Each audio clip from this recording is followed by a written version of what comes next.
All right, let's get this straight. I never thought I'd be telling this story, let alone living it.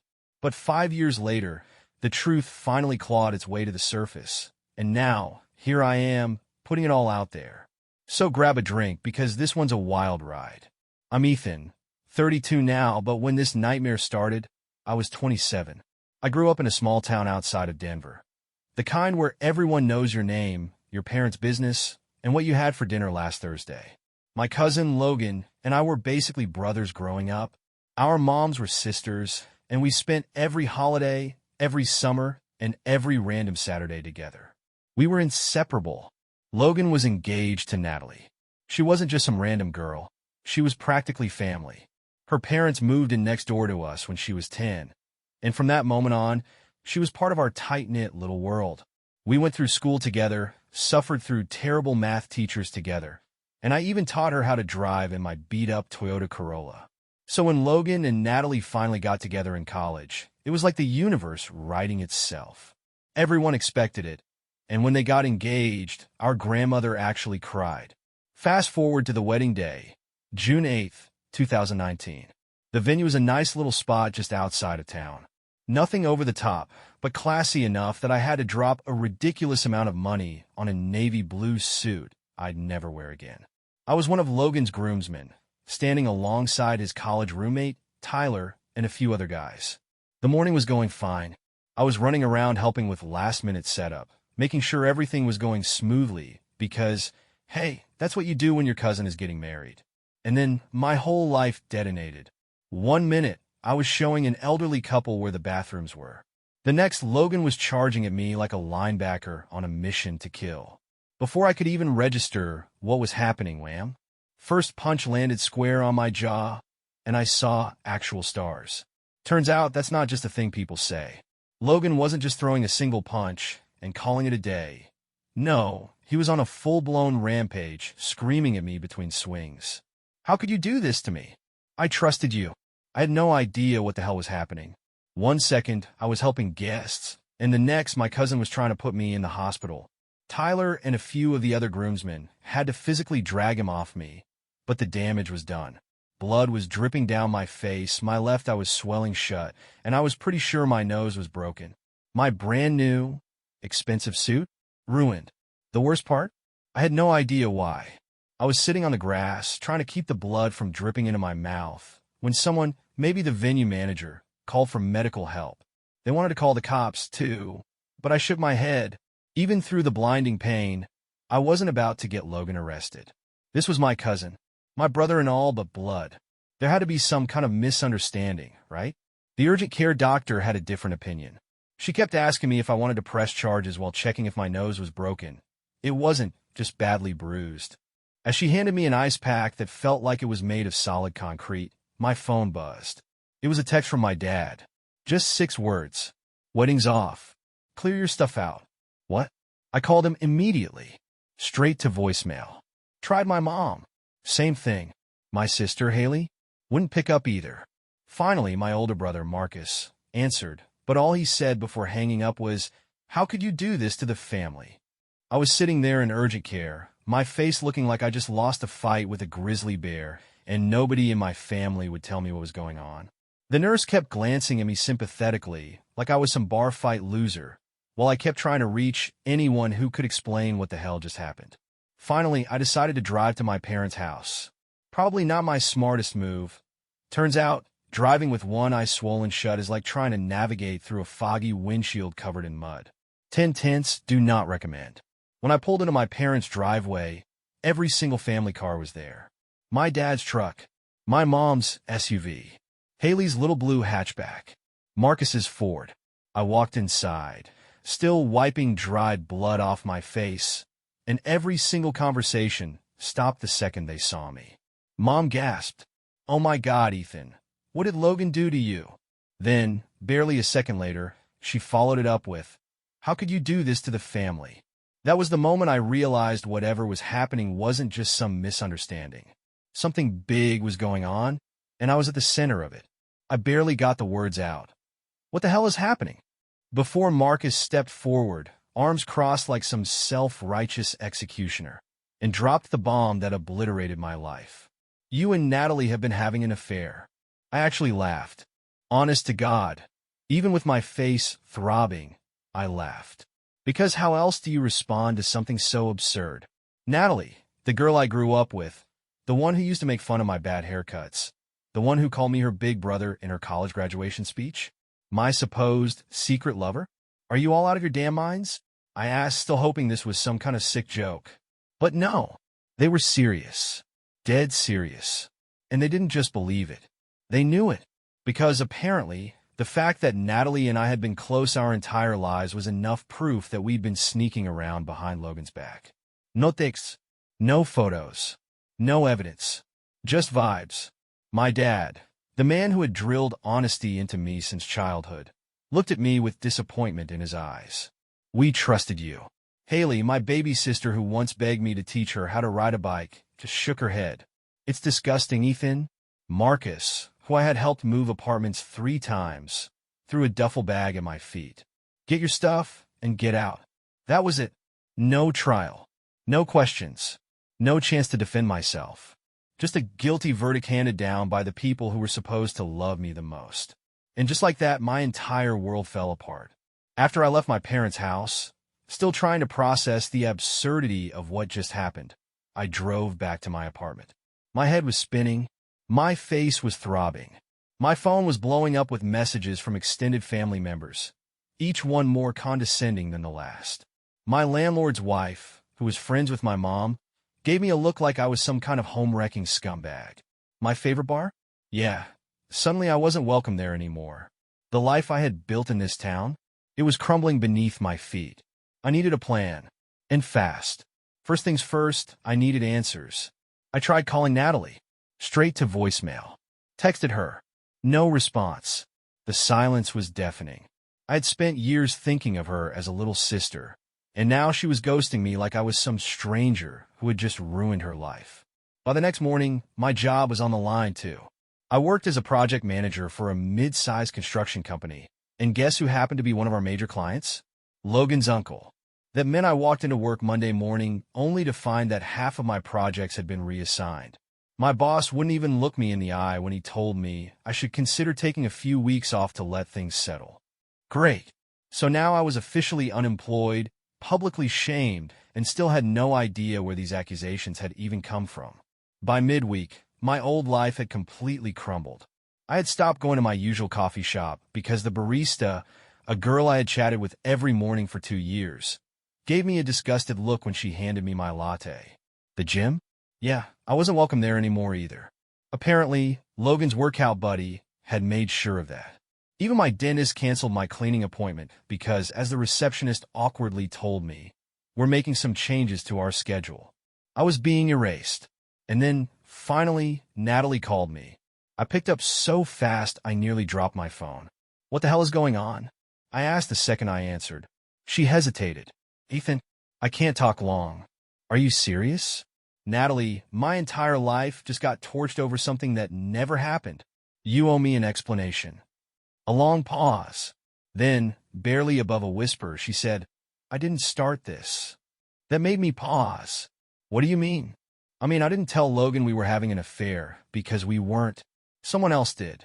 I was gripping my phone so hard my knuckles were turning white. Who? She sighed. I don't know. But by the time I found out about the rumors, Logan already believed them. I ran a hand through my hair. So, you just let him?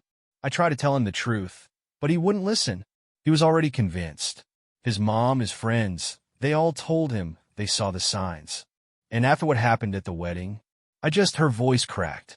I just couldn't fight it anymore. I wanted to be furious with her. But honestly, I got it. Logan had everyone in his ear, fueling the fire, and Natalie was thrown into the storm with me. So that's it? I asked. You're just gonna let this stand? A sniffle. I don't have a choice, Ethan. My parents barely speak to me. Logan's family wants me gone. I need to figure out my own way forward. I exhaled, long and slow. Yeah, I get that. Goodbye, Ethan. And just like that, she was gone. I sat on my couch, staring at my phone. Natalie hadn't done this. But someone had. Someone had deliberately planted this lie and made sure it spread like wildfire. and I was going to find out who. The next few days were a blur of frustration and rage. Every attempt I made to find out who started the lie hit a dead end. Nobody would talk to me.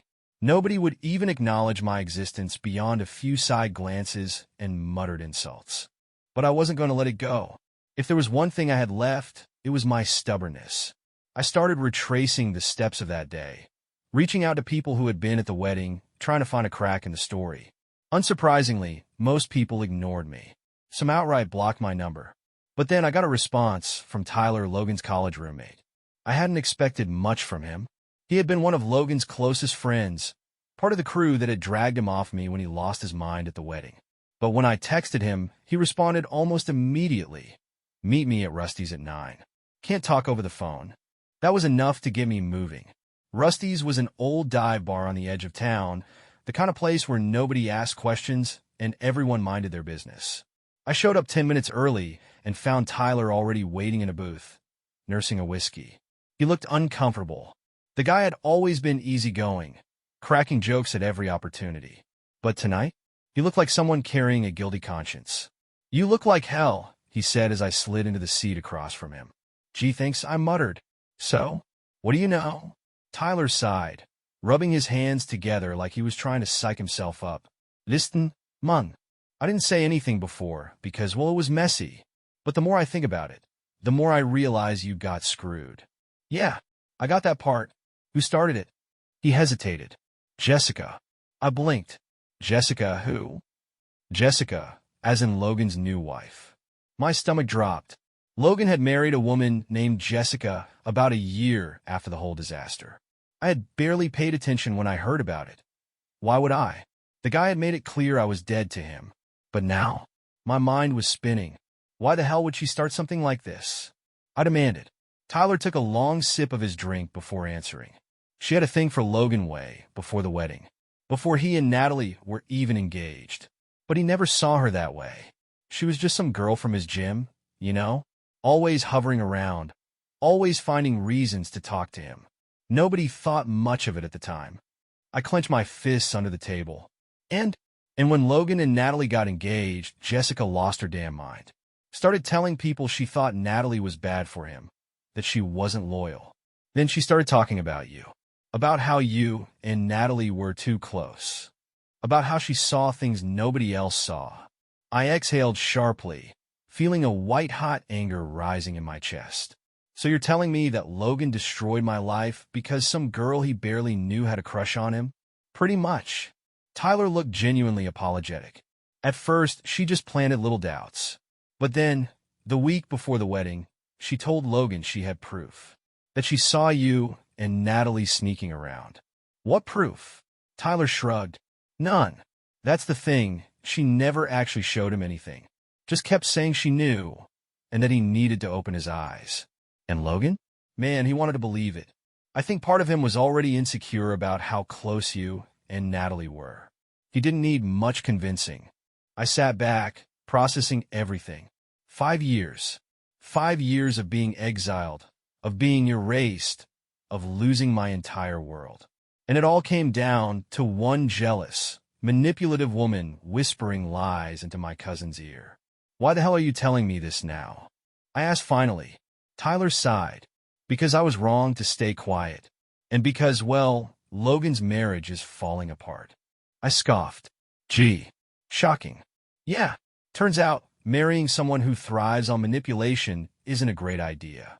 He caught her lying about some other stuff recently, and now he's starting to question everything. I leaned forward. And does that include me? Tyler hesitated, then nodded. Yeah, I think he's finally starting to wonder if maybe, just maybe, he ruined his relationship with you for nothing. I exhaled slowly, letting that sink in.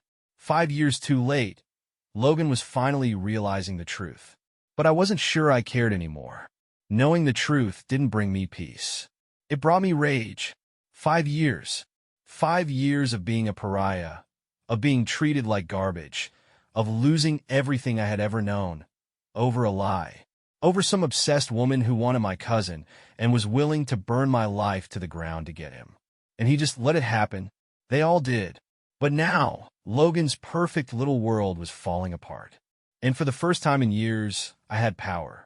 Tyler gave me Logan's number before I left Rusty's, but I wasn't sure what to do with it. Did I want to talk to him? Did I want to hear his half-assed excuses?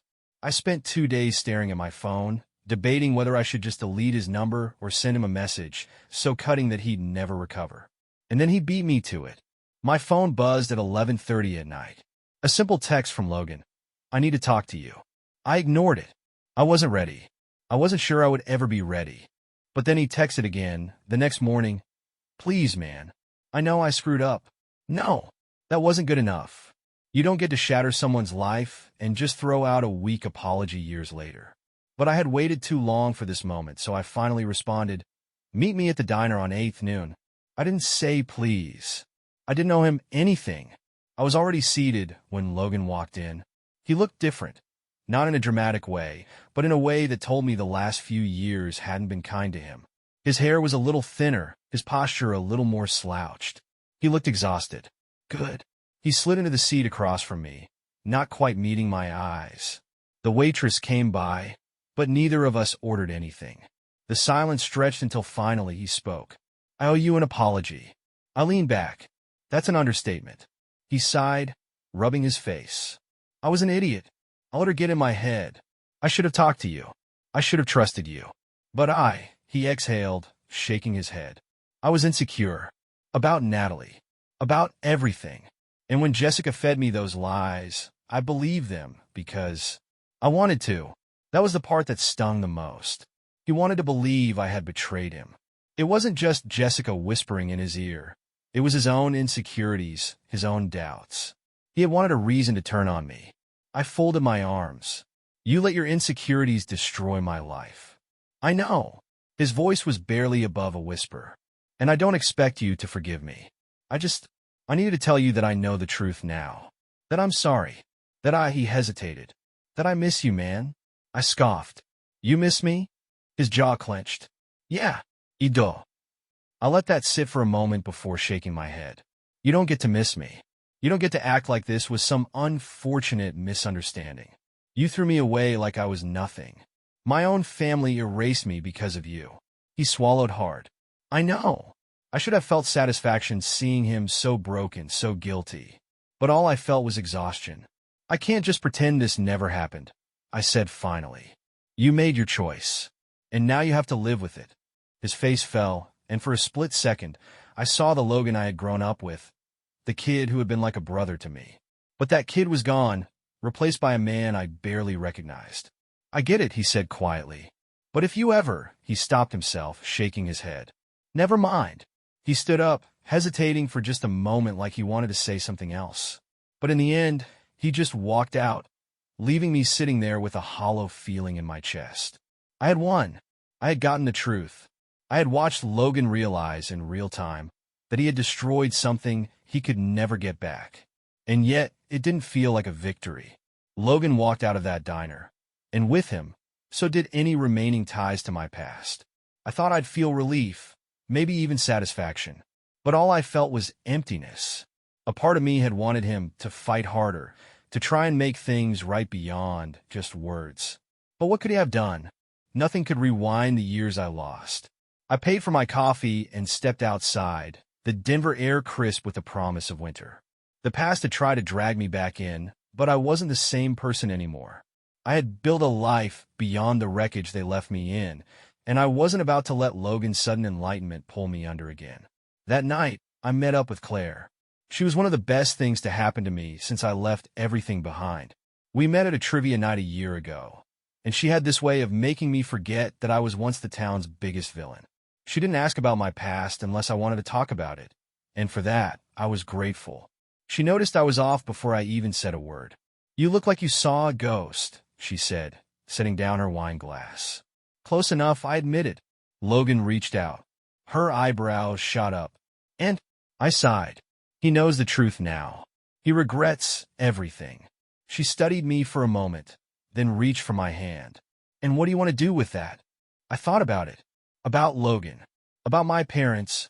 About the entire town that turned their backs on me without a second thought. Nothing, I said finally. I don't want to do anything with it. I don't need their apologies. Claire squeezed my hand, then let it go. She made it sound so simple. Maybe it was. The next few weeks passed quietly. Logan didn't try to contact me again, and I didn't expect him to. Through Tyler, I learned that his marriage with Jessica had fully imploded. She had moved out, and he was in the process of filing for divorce. Poetic justice, but it didn't bring me any joy.